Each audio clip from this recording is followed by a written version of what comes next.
50 करोड़ 15 लाख का SME IPO आ रहा है, 19 तारीख से ओपन होगा।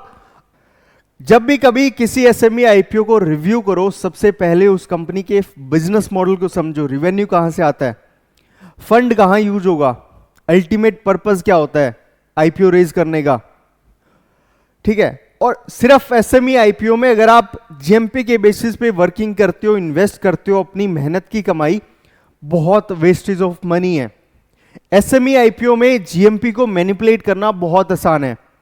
आज अगर हम बात करेंगे टेक टीम कंपनी के बिजनेस मॉडल की, ये कंपनी बेसिकली जो कंस्ट्रक्शन में मोल्ड यूज होते हैं, लाइक जब हम कंस्ट्रक्शन में लेंटर लगाते हैं, पिलर्स बनाते हैं, तो उस टाइम मोल्ड यूज होते हैं जिसके अंदर कंक्रीट डाला जाता है।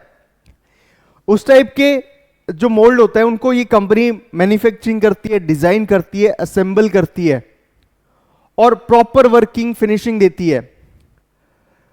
और बिजनेस मॉडल बहुत अच्छा है। कंपनी ने अपने जो एसेट्स है, रेवेन्यू है, बहुत ग्रोथ करी है। और इस कंपनी के जब आप बैलेंस शीट देखोगे बहुत अच्छी है, बस एक नेगेटिव पॉइंट है, बोरिंग बहुत ज्यादा है। अब इस कंपनी के हम बेसिक स्ट्रक्चर की बात करते हैं, ये आईपीओ कब ओपन होगा, सारी बेसिक डिटेल्स। इश्यू साइज है 50 करोड़ 15 लाख रुपए। यूज कहां होगा, सबसे पहला सवाल आता है। ये कंपनी बेसिकली अपने बिजनेस को एक्सपेंड करने के लिए और नई मैन्युफैक्चरिंग यूनिट को डिजाइन करने के लिए यूज करेगी। और कंपनी के पास लोन बहुत है, लगभग 16 करोड़ का है, उस लोन को रीपे करने के लिए यूज करेगी। और बिजनेस को रनिंग करने के लिए वर्किंग कैपिटल की रिक्वायरमेंट होती है, उसको पे करेगी। और छोटे मोटे जो जनरल कॉर्पोरेट पर्पस होते हैं।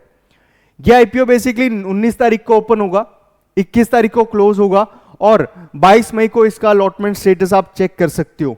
यह company basically NSC SME emerge platform पे लिस्ट होगी और 26 तारीख को इसकी लिस्टिंग है। अब सवाल आता है इसका प्राइस बैंड कितना है। प्राइस बैंड है लगभग 63 रुपीज और लॉट साइज है 2 का 1 लॉट साइज है। जिनको नहीं पता, एसएमई आईपीओ में मिनिमम 2 लॉट्स के लिए अप्लाई करना होता है और 2 लॉट का इन्वेस्टमेंट रहेगा लगभग 2,52,000। ठीक है। अब सवाल आता है कि ये कितना फ्रेश इशू है। ये आईपीओ 100% फ्रेश इशू है। पब्लिक से फंडिंग रेज की जाएगी और न ही इसमें कोई ऑफर फोर सेल या नहीं प्रमोटर्स की पॉकेट में जाएगा।